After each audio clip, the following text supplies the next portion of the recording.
Curious what the cost of workers' compensation insurance is for your business? Are you looking online for the best workers' compensation insurance quotes? Or are you asking, how are workers' compensation premiums calculated and what can you do to reduce the cost of workers' compensation insurance in your firm? I'm going to answer these questions and a lot more coming right up.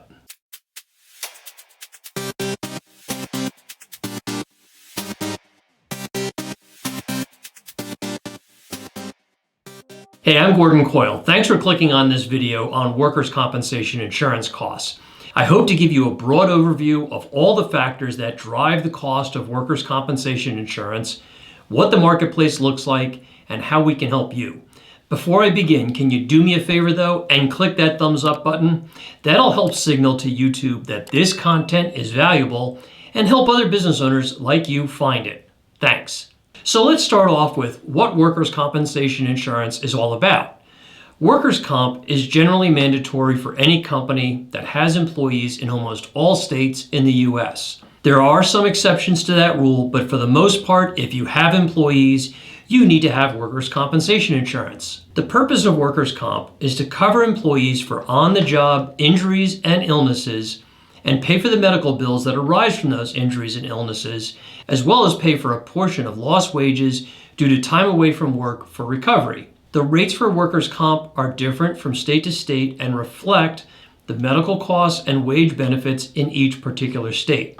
The core premium for workers' compensation is based on two factors.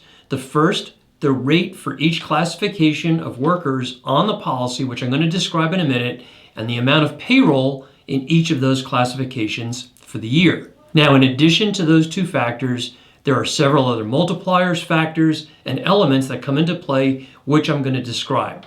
Let's start off with what is a classification. A workers' comp classification is the category of work generally performed by the business or the employee. There are hundreds of classifications in the Workers' Compensation Rating Manual, and there are several rules governing how to apply those classifications. Generally speaking, the operations of the company, let's take as an example, a landscaping company, will mandate that the landscaping class code be used for all the employees. There are general exceptions to this rule, such as clerical employees that work strictly in the landscaper's office. When you look at the Workers' Comp Manual under landscaping, it'll indicate a rate, which is then multiplied by the payroll of the landscape workers per $100, meaning that if there's $100,000 of payroll, you would take the rate times 1,000. This produces your standard premium. Now, in many states, the rates in the Workers' Comp Manual are known as loss cost rates, which need to be multiplied by an insurer's loss cost multiplier.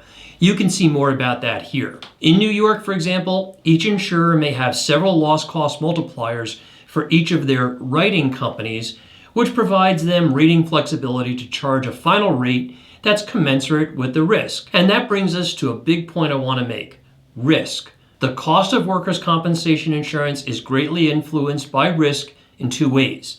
The first is the risk characteristics of what you do. As I mentioned earlier, if you're a landscaping contractor, your rates for landscaping will be higher than a law firm where most of the payroll is clerical. Similarly, if you're in a manufacturing business, your workers' comp rates will also be higher than an office type of an exposure. Companies in construction, contracting, manufacturing, and distribution generally will have higher base rates for workers' comp than an office, professional services, financial services, retail, and similar low impact, low risk type of industries. It makes sense. The greater the risk of someone being injured, the higher the rate will be to cover the potential future claims for that classification. Now, the second form of risk that influences your rates is on your company's level.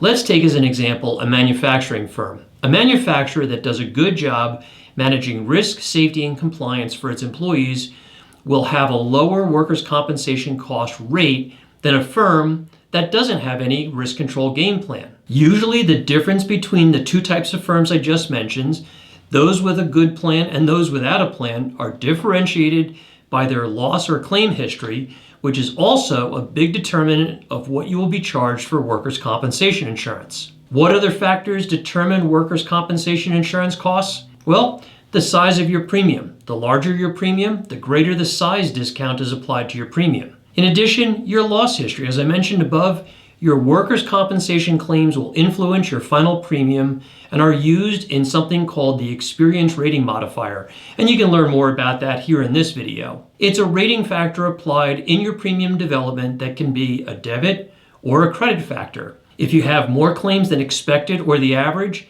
you'll have a debit modifier which will increase your premiums. Have fewer claims and you'll earn a credit. As I mentioned earlier, each state's rates differ from one to another, and in a state like California, you can expect to pay more than in a state like Texas. Another factor is the insurance company you're insured with. Now, this is a big question mark for a lot of buyers. How do they find the insurance company with the lowest rates or the biggest discounts? I'll admit, that's not an easy question to answer because there is no consistency here, meaning that company X is not always more competitive over company Y. All the different rating factors I just ran through means that every insurer is going to find their sweet spot in the marketplace. One day, a company like The Hartford may look like the cheapest workers' compensation insurer based on some rating examples, and the next day, Travelers may be the next. And the day after that, it may be Pie Insurance. So, how do you find the best rate? Now, to be transparent here, I am an insurance broker. I represent a wide variety of insurers in the marketplace, and I know a lot about workers' compensation.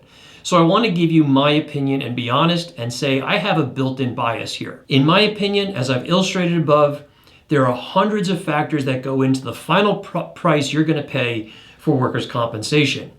You can spend days, maybe even weeks investigating which is the lowest cost and still end up paying more than you could doing it on your own. So my advice is to hire an expert insurance broker who can shop the marketplace for you and make a recommendation based on that expertise. Whether that's me or some other expert is up to you. I just don't think it makes sense wasting your time trying to figure out the rather archaic insurance industry when it comes to workers' comp.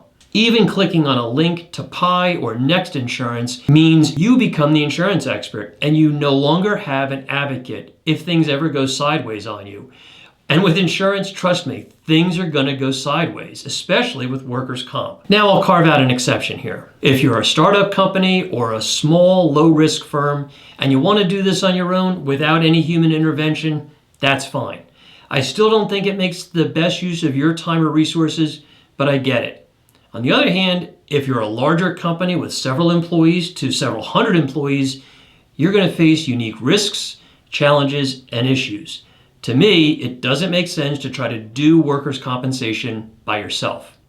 One wrong move and you end up costing yourself a lot of money, time, and frustration. Here's the bottom line on what workers' compensation insurance costs. Workers' compensation insurance is not as simple as payroll times rate. As I've illustrated here, there are several factors that go into the price development, and what may be the best deal today may not be the best deal on your renewal or the year after that. There are so many moving parts that I believe that the more complex your business is, the more of an expert you need when it comes to workers' compensation insurance and business insurance in general. If you think that I am that type of expert you'd like to work with, give me a call or drop me an email. In fact, there's a link in the description box below where you can book a call directly on my calendar. However you reach me, I promise, no hardcore selling in this first conversation. Let's see if I'm a good fit for your business and how we may be able to help you with your workers' compensation insurance situation. Thanks.